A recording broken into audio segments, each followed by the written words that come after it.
sí, 100% quedó ratado Armero. El 13 de noviembre de 1985, a las 11:30 de la noche, Colombia perdió a un pueblo entero. Armero, en el norte del Tolima, quedó sepultado bajo una avalancha de lodo, piedras y fuego que descendió del volcán Nevado del Ruiz con una fuerza imposible de detener. Es decir, eso quedó, todo lo borró casas, borró todo. Es decir, desapareció todo el mundo. Más de 25.000 personas murieron.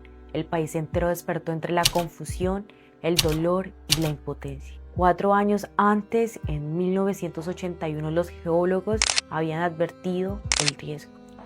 Y apenas unos días antes de la tragedia, el Servicio Geológico y el Ingiominas lanzaron nuevas alertas sobre una posible avalancha. Pero las advertencias quedaron archivadas en papeles y reuniones. Joan Hernando Cerquera Vargas, sobreviviente del desastre, recuerda que el pueblo entero sabía que algo podía pasar. Unos meses antes se había dado alerta sobre lo que podía suceder con el taponamiento y el descongelamiento y las erupciones del volcán, pero todo el mundo hizo caso omiso y dejaron que pasaran las cosas, porque eso fue una crónica de una muerte anunciada. No se actuó como tenía que ser. Dejaron a Armero Tolima a la vanguardia de la avalancha. La noche parecía normal. Los habitantes esperaban un partido de fútbol importante. A las 8, la luz se fue por primera vez. Volvió unos minutos después. Media hora más tarde, se apagó de nuevo y el cielo empezó a llenarse de ceniza. Pasaron 10 minutos y un estruendo sacudió la montaña. Quizá fue la represa natural rompiéndose, quizá el inicio del fin. Entonces llegó el ruido, un rugido imposible de describir. Era la avalancha bajando con una velocidad superior a 40 kilómetros por hora, arrastrando todo a su paso. Es demasiado fuerte el sonido, pero está muy lejano. Es cuando ya la avalancha empieza a hacer su recorrido bajando hacia el municipio de Armero Tolima. Eso es lo que estábamos escuchando. Empieza a haber alarmas en la parte del centro, porque nosotros vivíamos hacia las afueras de Armero Tolima, en el barrio La Esperanza, saliendo para Guayabal, cerca a Pediarroz y a los molinos de arroz que habían ahí cerca del barrio.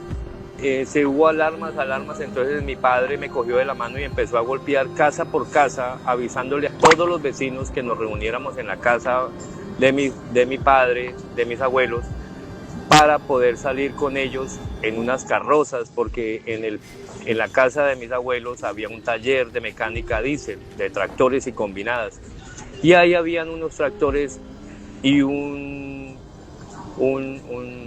carro de mi tío, y pensábamos salir con la gente del barrio, sacarlas en los tractores y en unas carrozas que habían ahí. Cuando intentamos salir por la parte de atrás de la casa, ya venía deslizándose agua con barro, muy leve, más líquido que barro, por la parte de atrás, porque por la parte de atrás pasaba una parte de caño. Entonces el caño ya venía con esa presión y no pudimos sacar los tractores, ni nadie pudo salir de la casa. Todo se dejó quieto ahí en el patio y la gente se llenó de miedo, de histeria, y empezaron a correr como locos. Todo el mundo buscó cómo salir porque el sonido ya era muy fuerte y ya estaba muy encima. En cuestión de minutos, Armero desapareció. Casas, calles, familias enteras.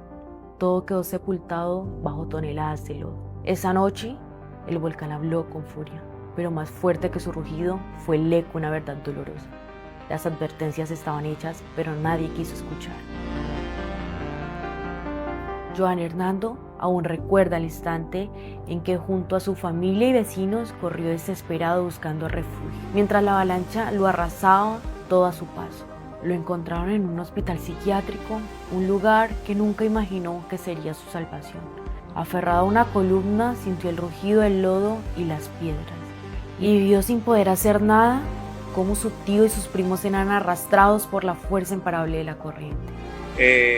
Mi tío Honorio y sus 3 niñas, Rocío, la mayor, Pilar y Erika, llegan con mi tío Honorio a la casa con mi papá y nos reunimos con mi tío Juan a ver qué podíamos solucionar, pero la avalancha no nos daba tiempo. Mi tío Juan lo único que hizo fue recoger a su señora, su hijo, a la mamá de la señora y 2 hermanos más que eran enfermos, eran enfermitos, tenían ciertos problemas visuales, tenían problemas de deformidad, bueno, estaban un poco enfermos y él los llevó para la casa de nosotros, para la casa de mis abuelos. Mi tío Juan nos dice que no, que tranquilos, él se queda cuidando la casa, él siempre con su paciencia y su tranquilidad. Y mi papá, mi tío Honorio, sus hijas y yo salimos corriendo hacia calle principal y tratamos de correr hacia las afueras de Armero, Tolima, hacia una montaña que le decían el Alto de la Cruz, pero había que atravesar parte de los molinos de arroz y el hospital psiquiátrico que daba a la parte de atrás. La avalancha ya nos estaba masticando los talones. Antes de llegar a la montaña ya no podíamos correr, lo único que hicimos fue entrar al hospital psiquiátrico, tratar de subir al 2º piso, pero no pudimos porque la avalancha nos llegó. Lo único que pudimos hacer fue subirnos sobre un muro y abrazar con piernas y manos unas columnas que sostenían el 2º piso del hospital psiquiátrico, abrazarlo con brazos y con piernas. En ese preciso momento, cuando nos aseguramos, mi tío también hace lo mismo con sus 3 niñas. Cuando la avalancha golpea el hospital psiquiátrico, entra con toda su fuerza y el primero que toca es a mi tío Honorio y le arrebata a sus hijas. Mi tío Honorio en ese momento se parte una pierna en la parte de la canilla, más arriba del tobillo, y del mismo dolor él se suelta y va a dar muy lejos y sus hijas también se desprenden. Lo que él dice es de que lo primero que él sintió fue que se le fue Erika, que era la menor, era mi prima la menor. En ese tiempo no me recuerdo, creo que tenía 5 o 6 añitos, era la niña de la casa, la bebé. Y mi prima Pilar y mi prima Rocío quedan también casi en el mismo sitio, pero por fuera del hospital porque la avalancha la saca. Mi prima Rocío pierde casi media pierna en la parte del músculo derecho, del muslo derecho de la pierna derecha. Y mi prima Pilar sufre fracturas en un brazo, pero quedan en el mismo sitio del hospital, pero todos en diferentes sitios. Cuando el ruido cesó, solo quedó el silencio. Un silencio espeso, cubierto de lodo y de muerte. Los sobrevivientes intentaban entender lo que había pasado. Donde antes habían calles, ahora solo había una extensión gris. Nada quedaba de pie, solo voces que pedían ayuda entre los escombros. El amanecer del 14 de noviembre de 1985 reveló la magnitud del desastre. Armero, que había sido uno de los municipios más prósperos del Tolima, había desaparecido del mapa. Más de 25.000 personas murieron, cerca de 5.000 resultaron heridas y apenas unos 3.000 sobrevivieron. Fue la tragedia natural más grande en la historia reciente de Colombia. Se fue de Armero en enero de 1985. No sabía que unos meses después el lugar que dejó atrás se convertiría en una sombra bajo el lodo. La tragedia de Armero fue una tragedia muy dura. Yo me vine en enero de Armero, Tolima. Yo me vine de allá, de Armero en enero del 85 y en noviembre fue la tragedia, el 13 de noviembre fue la tragedia y yo me fui el 15 para allá, para Armero, Tolima. Pero en Armero, Tolima no dejaban entrar, de aquí para allá no dejaban entrar sino hasta Lérida, Tolima. En Lérida, Tolima, hasta ahí dejaban entrar, y llegaban los helicópteros con los heridos, con los muertos. Eso parecían estatuas, parecían todas llenos de barro, no se conocía la... El 13 de noviembre lo recuerda como si fuera ayer. Los helicópteros no dejaban de llegar, cargados de heridos, de cuerpos, de silencio. Regresó a Armero el 15, cuando la tragedia ya había cubierto todo. Y ahí, dice, hasta el más fuerte lloraba. y uno pues los abrazaba porque uno le daba tristeza de ver eso. No había manera de comprender lo que veía. Amigos suyos estaban entre los heridos, otros no tuvieron la misma suerte. Por donde mirara había largas filas de cuerpos esperando a ser reconocidos. Yo iba a la iglesia de Lerida, Tolima, y la hilera de muertos por lado y lado de la iglesia, de la puerta de la iglesia hasta arriba al altar, por lado y lado. Por lado y lado la hilera de muertos, más la gente que estaban llegando en los helicópteros, heridos, muertos, de todo, eso llegaba, cada nada llegaban. A uno no lo dejaban acercar mucho, pero sí, uno cuando veía a un conocido o alguna cosa, uno le levantaba la mano, lo llamaba por el nombre. Entre todo ese dolor, una historia lo marcó para siempre. Su cuñado, uno de los pocos que logró escapar de la avalancha, corría con su pequeña hija de 11 años. En medio del caos, la niña desapareció y nunca volvió a saberse de ella. 40 años después, este acontecimiento acumular emociones de tristeza e incertidumbre.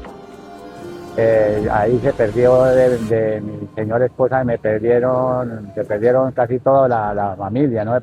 Quedó uno que se le chocó por casi una pierna, a otro la avalancha llevaba, él como pudo se salvó, pero él llevaba una niña como de 12 años y la avalancha se la rapó de las manos, se la llevó.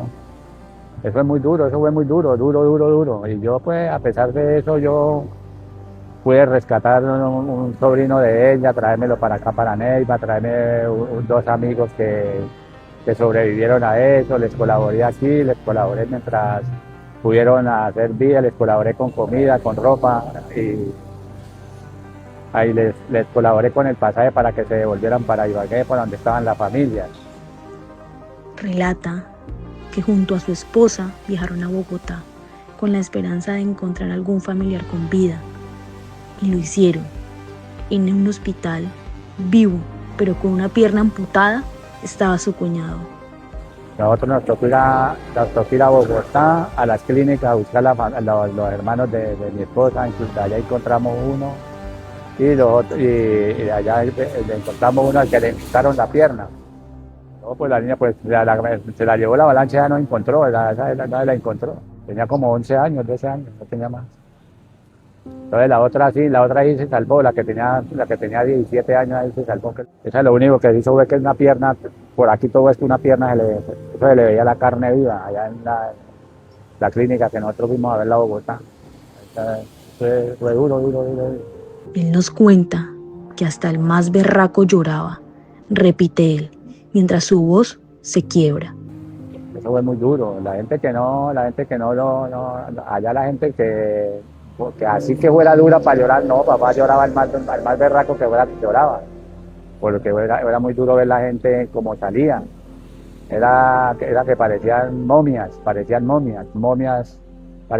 del mismo lodo que tenían, pero es lo mismo, parecían haga de cuenta, ver un negativo. Lo que vio en Armero fue más que una destrucción, fue el fin de un pueblo, el silencio de miles, el dolor convertido en barro.